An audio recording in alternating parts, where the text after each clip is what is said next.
야고보서 2장 14절로 17절 말씀 가지고 믿음과 행함이라는 제목으로 하나님의 말씀을 통해서 은혜를 나누고자 합니다. 6.25 때 미군으로 참전했었던 러셀 중령이 군목이었어요. 한국에 와서 전쟁 부하들을 1029명이나 돌보았습니다. 그런데 1.4 때 중공군의 공격으로 후퇴해야 할 만한 상황에서 후퇴해야 할 명령이 떨어졌어요. 1000명이나 되는 아이들을 포기하라는 명령입니다.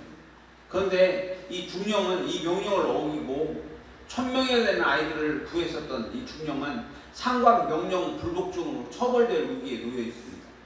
군인에 있어서 명령은 생명과도 같은 것이었지만 주님의 말씀을 실천하기 위해서 아이들을 살린 위대한 이 사랑을 실천한 사람이 이 중령입니다. 주님을 주님이라고 우리가 부르는 사람들은 말씀에 대해서 주님의 말씀에 대해서 목숨을 걸고 실천해야 하는 것이 바로 주님을 사랑하는 방법이라는 걸 기억하면서 그 러셀 중령의 그 주님을 사랑하는 그 마음에 대해서 우리가 실적인 실화에 대한 이야기를 좀 간증을 들어보려고 합니다. 유모차 공수 작전입니다. 한번 보도록 하겠습니다. 1950년 6월 25일 이후 계속되는 전쟁 속에 부모를 잃은 전쟁 부하들은 점차 늘어났습니다. 매일 아침 태화가 된 서울 시내를 돌며 부모를 잃은 아이들을 데려와 보살피는 사람이 있었습니다. 바로 전쟁 부하의 아버지 러셀 블레이즈벨과 디네스 중령인데요.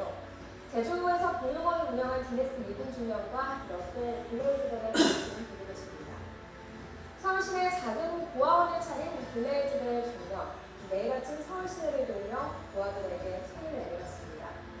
덕분에 1000명이 넘는 아이들이 혹독한 추위와 부모를 잃은 절망 속에서 목숨을 이어갈 수 있었습니다. 하지만 이 문제는 일사후퇴에 뛰었습니다.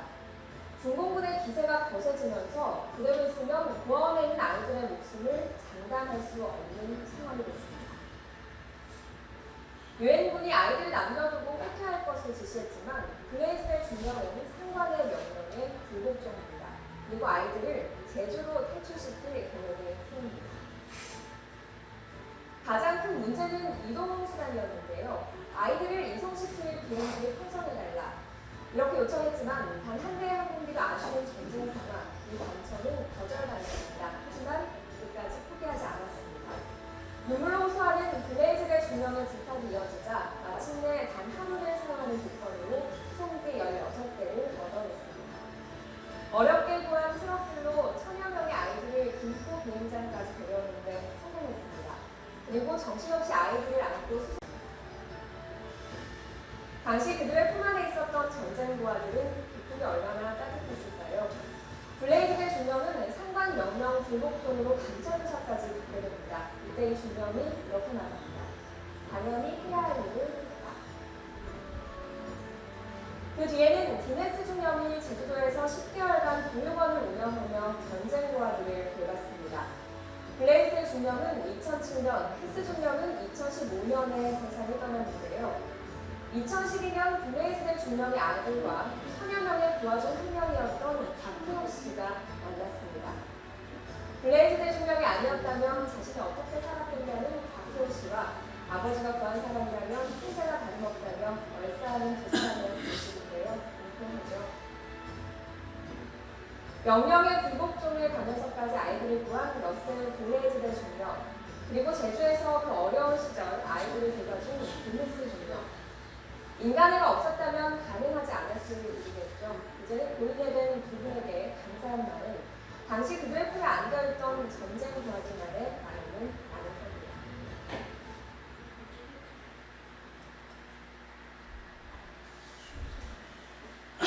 오늘 믿음과 행함이라는 제목으로 하나님의 말씀을 나누고 있는데 마태복음 21장을 보면 예수님께서 비유로 말씀하시는데 두 아들을 둔 아버지가 있는데 아버지는 큰아들에게 말하기를 야 포도원에 가서 일을 해라 라고 얘기했더니 이때 큰아들이 아버지 예 알겠습니다 가겠습니다 이렇게 말만 하고 그 큰아들은 아버지 말 듣지 않고 가지 않았습니다. 그런데 둘째 아들에게 포도원에 가서 일을 하라고 얘기했더니 둘째 아들이 저 싫어요 라고 말했지만 나중에 뉘우치고 가서 아버지의 말대로 포도원에 가서 일을 했습니다. 그렇다면 어떤 아들이 아버지의 말에 순종한 아들이냐고 물었습니다. 그런데 사람들이 바로 순종한 아들은 둘째 아들입니다라고 답변했다는 이야기가 있습니다.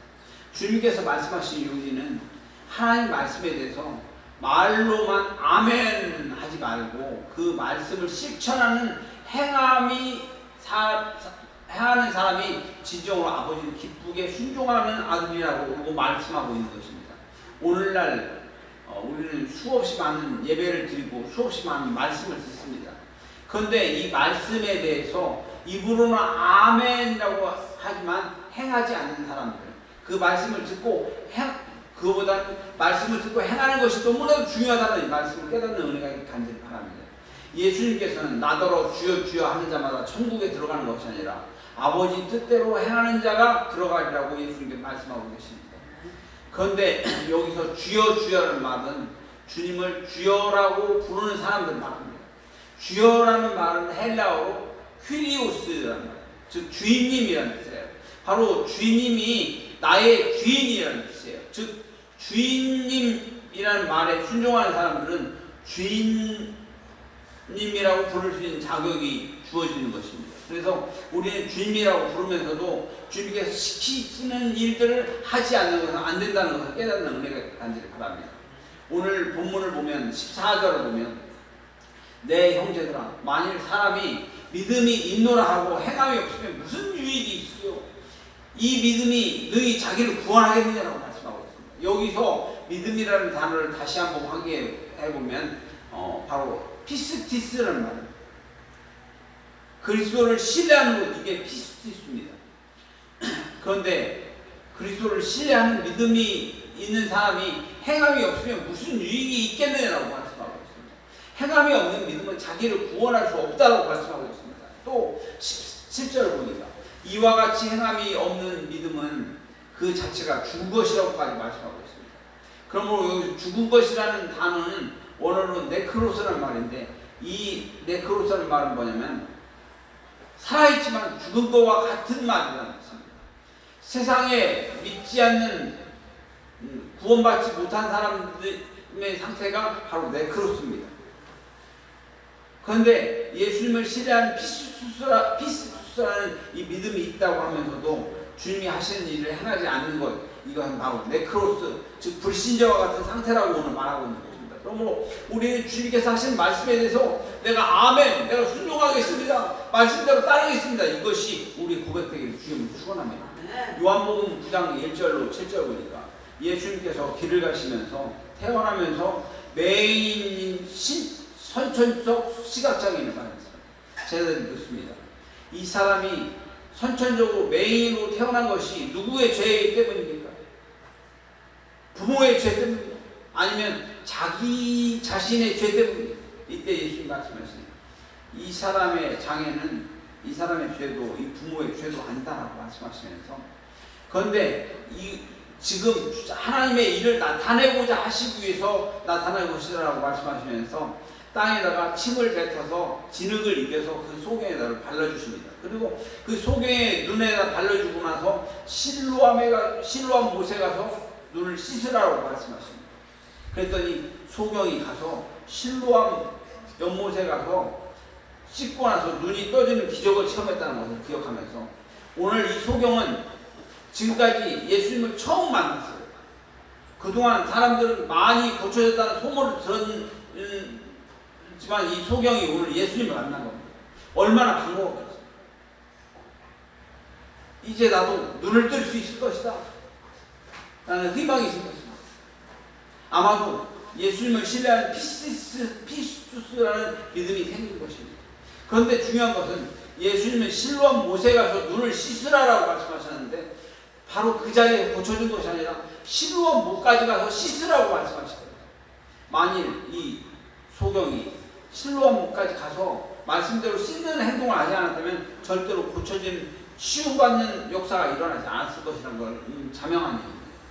그러나 말씀대로 예수님의 말씀을 신뢰하는 행동을 옮겼더니 오늘 장님의 몸이 몸으로 실로암까지 찾아갔더니 이게 쉬운 일은 아닌데, 그런데 믿음으로 행함에 옮겼더니 사건을 통해서 속에 눈이 떠지는 역사가 일어났던 것을 우리가 착안하면 기억하면서, 그래서 오늘 본문은 야고보서 2장 14절부터 내 형제들아 만일 사람이 믿음이 있노라 하고 하면서 행함이 없으면 무슨 유익이 있겠느냐고, 그 믿음이 능히 자기를 구원하겠느냐고 말씀하고 있는 것입니다.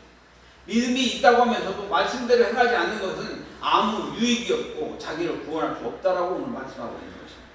심지어 야고보서 2장 17절 보니까 이와 같이 행함이 없는 믿음은 그 자체가 죽은 것이다.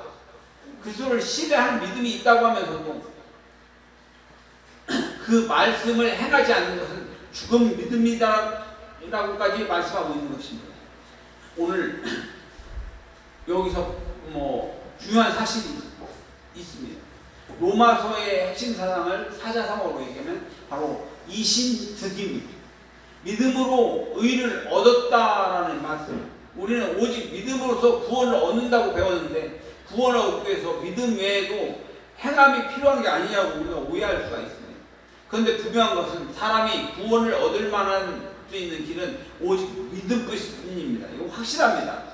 예수님이 우리를 위해서 십자가에 못 박혀 죽으신 것을 믿는 믿음 외에는 어떤 것도 결국 필요치 않습니다. 그런데 어떤 행함이나 노력으로 사람이 구원에 이룰 수가 있는 길이 없습니다.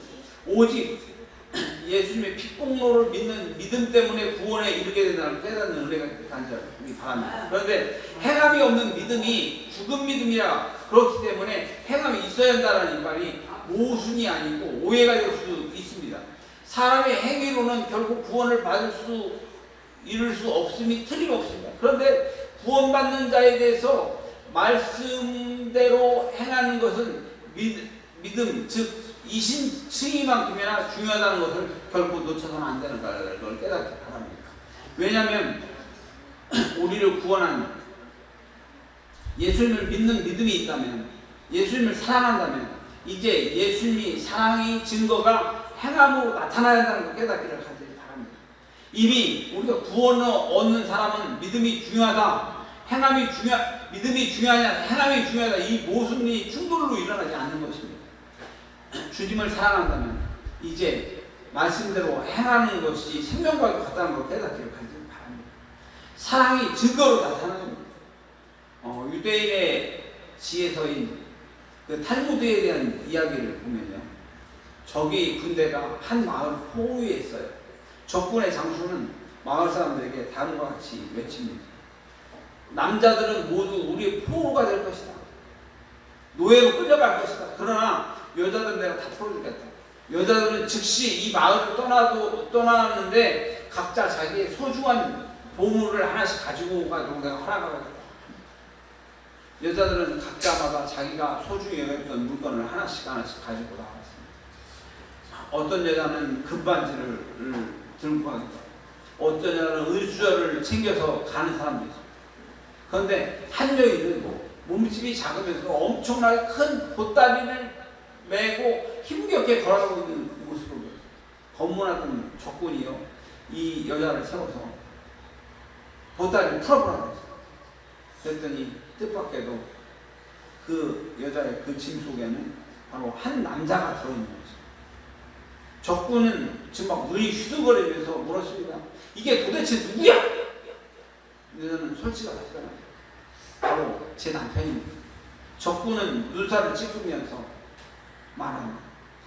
왜 명령을 어깁니까? 보물을 가져가라고 명령했지 언제 사람을 데리고 가라고 했느냐? 그 여자가 지혜롭게 답변합니다. 제게 있어서 가장 소중한 보물은 제 남편입니다.